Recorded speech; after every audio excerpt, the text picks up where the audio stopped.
Rick Barnes nominated for the Naismith Hall of Fame as basketball as Tennessee beats Tarleton State. No relation to Charlton, who is from Fresh Prince. Rick Barnes is a Hall of Famer.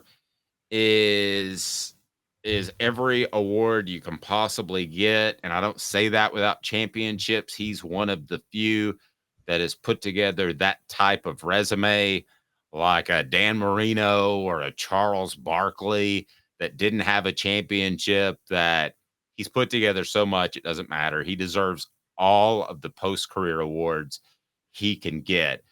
At least that's what I think. What do you think, Caleb? Reminding you that the show represented by Banks & Jones, Tennessee's trial attorney. Play to win, banksandjones.com. Why Banks & Jones? Other lawyers say they'll go to trial. They won't. They'll settle and settle for less. Banks & Jones is ready to go to trial for you, criminal defense and personal injury as well. Truly Tennessee's trial attorney. Why settle? Banks & Jones, led by T. Scott Jones, banksandjones.com.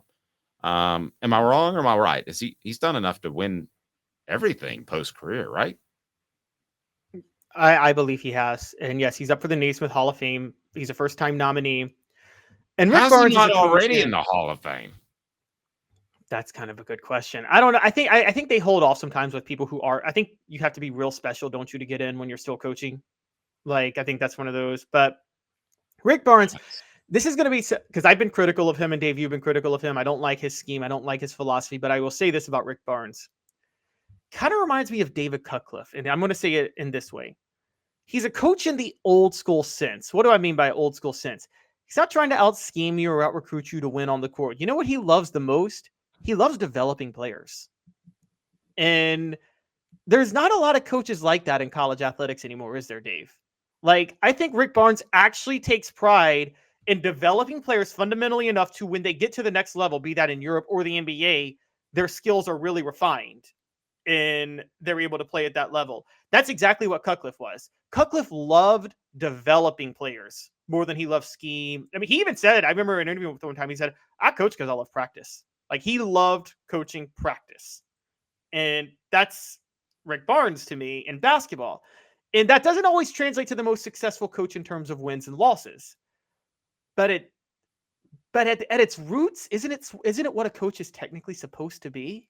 Yeah, and build young men. I mean, yes, it's all of that. I think he gets some credit for coaching Kevin Durant, who's one of the top 10 players of all time. And Durant swears by him. Yeah, and so, I mean, I think he's done plenty. Just one Final Four, right? Just one Final Four? Just one, but look at who he's developed for the. Yeah, I mean, I don't have a problem with that. I wasn't surprised to see that. And because of my son goes to school very close to the Hall of Fame, so we went this past year.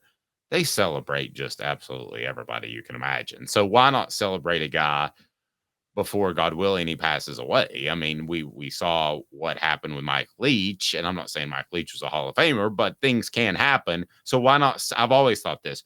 Why celebrate somebody because of some stupid 5-year rule that, like, the NFL has? Celebrate them while they're there. When it comes to coaches, not players, but when it comes to coaches.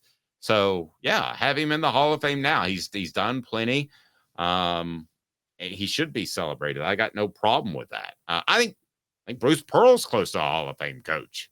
I think if you get to the Final Four and you coach for 2 decades in college basketball, you're pretty much in my book. The thing with, I think you need more than one Final Four. The difference between Bruce Pearl and Rick Barnes, outside of just the cheating scandal and the conduct thing that you have to say that Rick Barnes has never been a part of at all.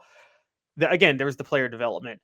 I can't really name too many players coached and developed by Bruce Pearl that were regular fixtures in the NBA. Can you?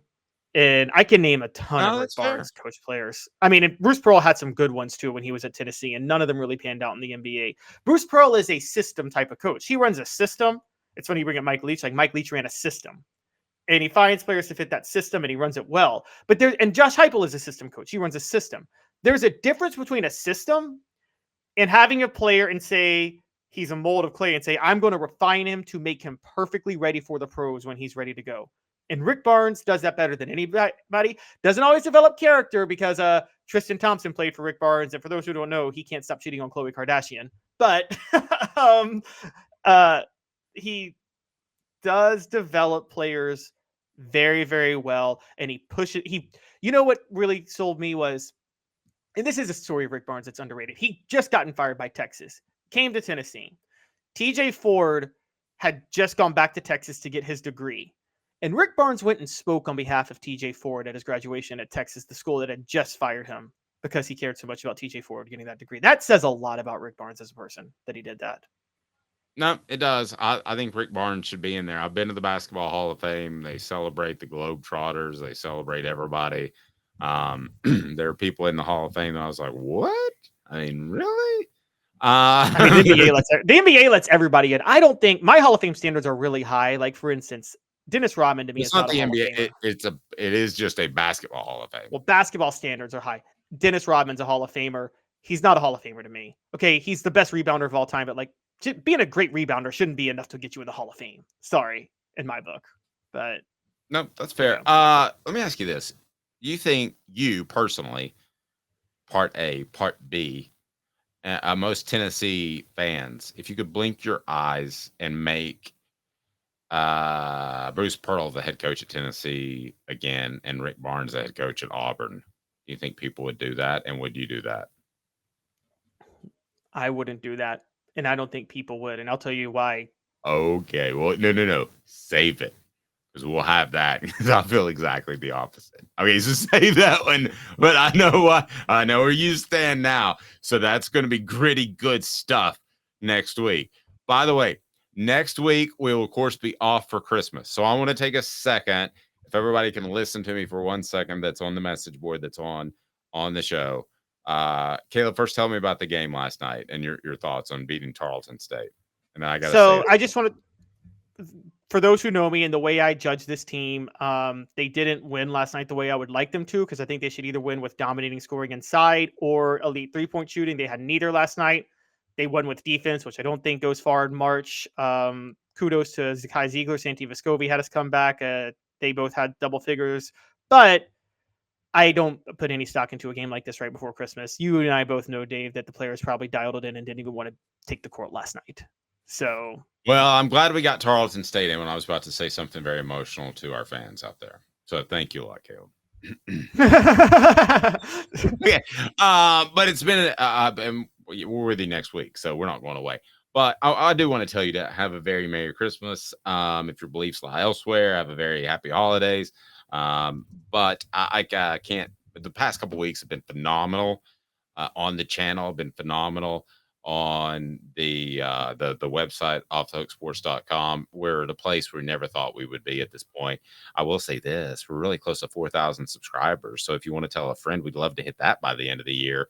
We're pacing to fall just short of that, to be honest with you. So tell a friend. That would be great. But more than anything, you and yours have a very, very, very Merry Christmas. We will be off on Tuesday. We're going to take an extra day off.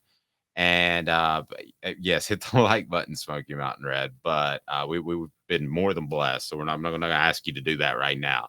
But if you want to hit the notifications and subscribe, you can. But again, I can't thank you guys enough.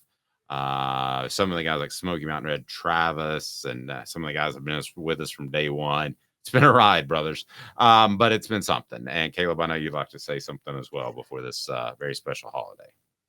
Yes, I want to say something just on the numbers because, guys, we're in the middle of December and we're having our 4th best month in terms of adding subscribers that we've had since we started the show. Now, 4th best doesn't seem like a lot, but our 3 best were December is not even over yet. There's still 10 days left in the month, there's still 10 days left in the month. And our other months were October of this year, September of this year, and October of last year, all at the height of in-season. And in-season football. We are lapping any off-season month we've ever had right now in December. And I really, really can't thank you guys enough. I was dreading the off-season. I was dreading what was going to happen when football season ended. And you guys have really stayed interested and kept us afloat. And I even though I like to troll some of y'all, I know y'all like to troll me. I really do love you guys.